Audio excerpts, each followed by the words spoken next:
Shadow Shaman.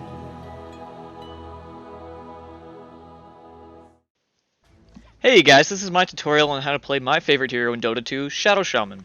I truly believe he is one of the strongest supports in the game if played correctly and can have a huge impact in your games.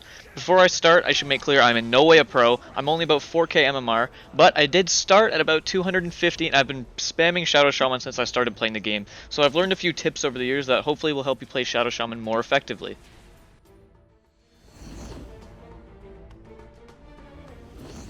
For the item builds, we'll start with position 4 Shadow Shaman. I think grabbing the boots and the tango is generally a pretty good build because Shaman has such high base damage and armor, but his movement speed is just absolutely abysmal, so you're not able to take advantage of his great stats without movement speed. Especially when used in combination with Ether Shock, you can kill most heroes at level 1. I mean, just take a look at this clip of GH chasing down Metamorphosis Terrorblade and getting the kill, all because of the boots. The boots also allow him to gank mid and place deep wards, all the things position 4 needs to be able to do, it allows him to do that. With position 5 Shadow Shaman, you won't be able to be as greedy with your item build unfortunately, so you'll have to buy some regen for your carry and you in the lane. But like I said before, Shaman's base move speed is abysmal, so he really needs movement speed. I will always grab a Windlace at least when I'm position 5. You can always get mana with your starting items if you want to, but I like to get stats first and some regen and then just buy mana after with courier most of the time. Yeah, so that's pretty much it for the starting items, so we'll move on to the core items. I think there's really only one core item I would say buy every single time on Shadow Shaman no matter what, and that's Aether Lens, because Shaman has 4 targeted spells, which means he really benefits from cast range, especially when using something like Shackles, because if you don't have Aether Lens and you're walking up to shackle someone, you're standing so close to them that the enemy team just all instantly wants to kill you. It also allows you to initiate with Hex easier and nuke waves from further away with Ether Shock and get back into trees if you have to. I'll usually pick up a Null Talisman too because of that clip you just saw, and I'll show it again. It allows you to Q the creep wave with a maxed out Ether Shock and kill the range creep with 1 Q, which is really important because it means you don't have to right click the range creep as well. And little efficiency improvements like that really do start adding up over the long run.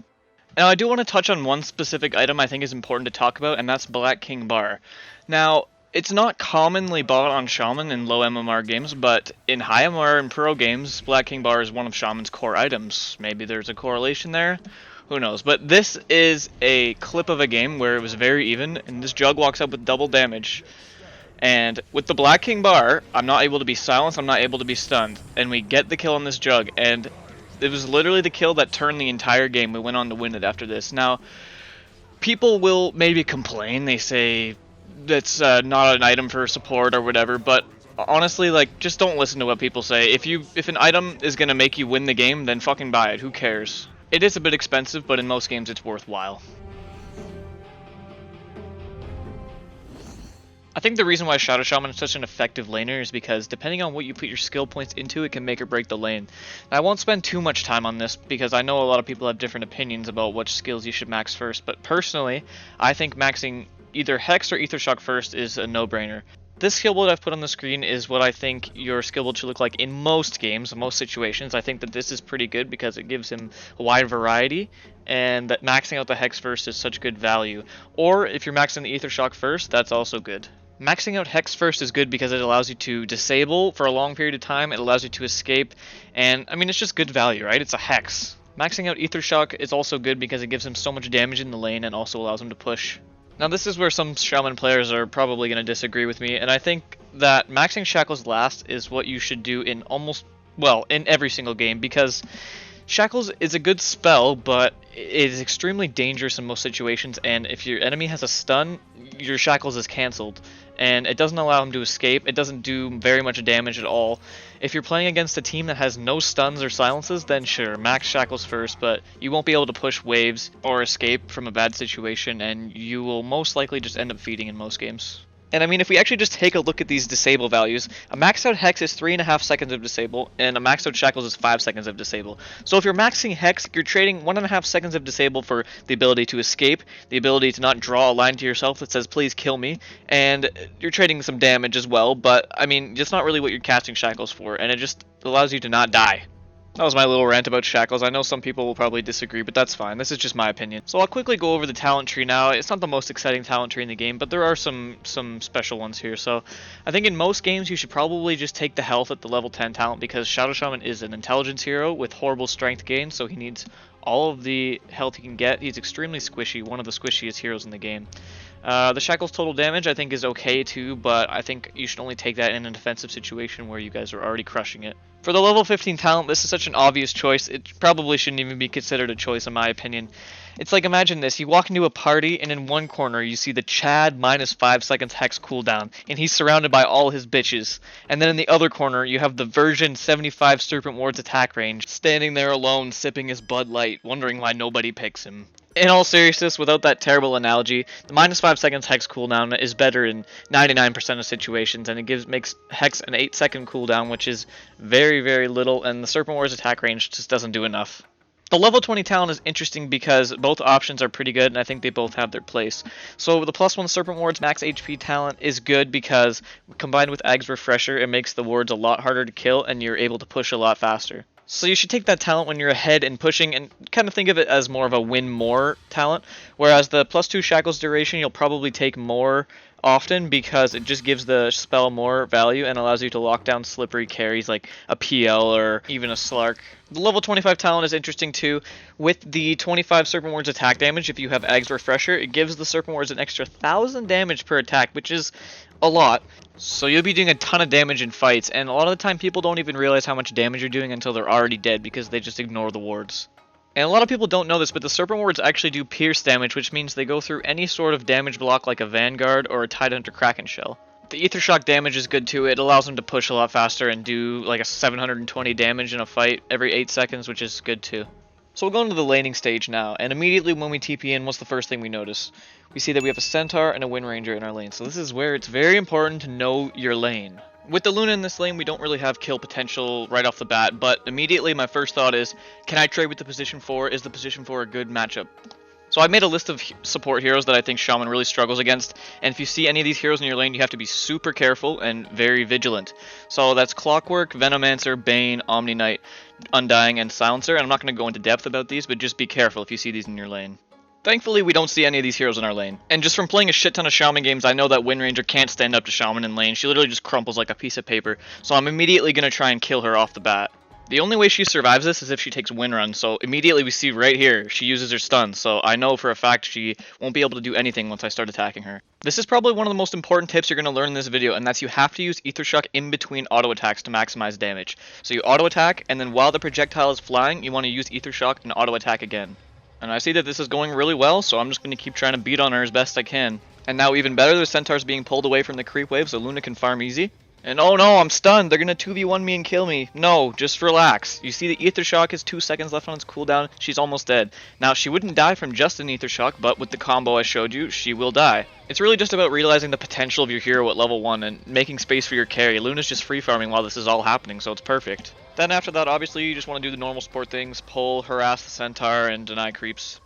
I'm just going to show one more example of the power of Ether Shock at level 1. A squishy hero like Hoodwink, literally she's half HP just from one combo with the Ether Shock. It's just crazy. And my carry's farming, she's being pushed out of the lane. I lagged out here, so don't worry about that. But yeah, so the carry's farming, she's can't do anything.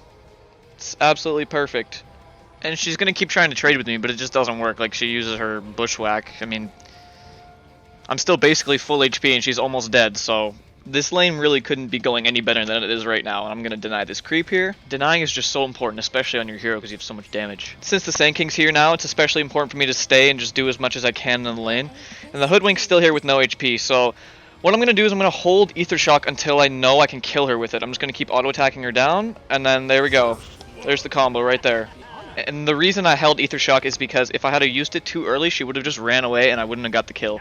That's why it's very important to know how to use your spells and when to use them effectively. Now this is a clip of when my mid laner let me go mid for XP and gold, and this mid lane Rubik was trying to be cheeky with what's about to happen. So this is where I'm going to stress that towers are your best friend. Now while this is obviously true for every single hero in the game, it's especially true for Shadow Shaman because of Shackles and his ability to trap heroes under tower. So here this Rubik has Ether Shock and he's invisible, and he's going to try and make a play here, but instantly throw down the wards and the Hex, boom, Shackle. Even without the morph there, he's still dead. There's nothing he could do. If you're against a single hero, it's most likely you'll either be able to defend yourself or get the kill unless like a Timbersaw is dabbing you under a tower. You should be fine to either get the kill or survive. Now this is a hilarious moment from a recent game I just played. I'm very, very close to dead, so this Undying thinks, you know what, I might as well just chase him. But if you hold Alt, as soon as he goes under the tower, as soon as he crosses that line, you gotta hit him with the Shackles. And especially important, you have to immediately follow up with the Hex so he can't do anything. That was definitely a poor decision on Undying's part, no matter what hero I'm playing, and also he missed his decay, so it is what it is, but the point still stands.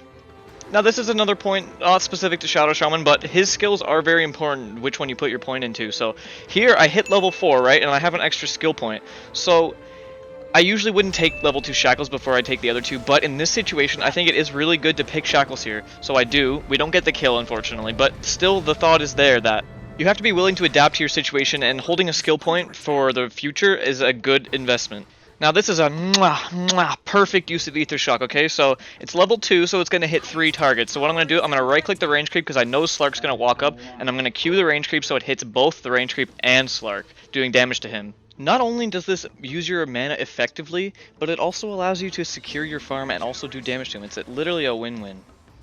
So here's another fantastic tip I have for all Shadow Shaman players, and that's deny your freaking wards, man. Like, I see a lot of people, they just don't even touch them, and then you give your enemy 340 gold or whatever it is. It's pretty close to that, and a lot of experience. Just deny your wards, because Shadow Fiend, he gets about 3 of them here, but he could have got 7 more and had a lot more gold, so keep that in mind.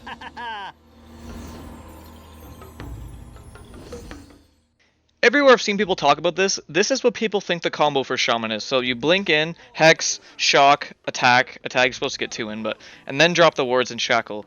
So, I mean, it might look right? This is what people do in game. Yeah, sure, you got the kill. But this is actually wrong, and I'll show you why. So, when you blink in, if you don't put the wards down immediately, you're missing out on like 2 volleys of the Serpent Ward, so it just doesn't make any sense to me. You do like way more damage if you do it this way. This is actually the difference between a lot of cores being able to escape and you getting the solo kill in a lot of cores, so it is extremely important you do it this way.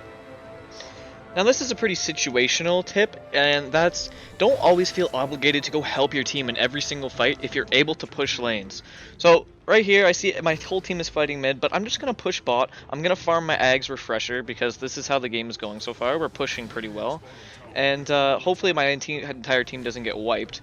Some fights, obviously, you have to go show up to if they're in your base or whatever, but a lot of the time, just go push the lane and farm your items because it'll force them to rotate back. Your farm will be great, and you'll be making moves on the map, so it's a win-win. Now, this is exactly why you should be just farming, pushing lanes a lot of the time, because you can drop your double eggs refresher, and just look at how fast the tower melts.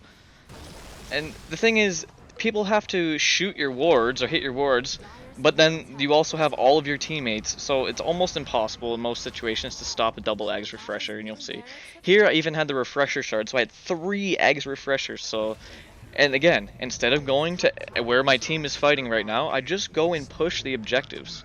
Because you can go and help your team, and you might die in the fight, which is not what you want. You want to be creating space on the map, you want to be taking barracks and towers as much as you can. And that's why I think late game Shaman is such a freaking beast, because with his Eggs Refresher he does so much damage to the towers and barracks that they either have to kill him immediately or he is almost guaranteed to get either a tower or barracks every single time he double ults. Well, that's the end of my tutorial on how to play Shadow Shaman. I hopefully got a lot of stuff. I don't think I got everything. I mean, I obviously didn't get everything, but I hope whoever watches this, maybe hopefully at least one person, they get some good tips and can bring it into their games with them. So yeah, thank you guys for watching.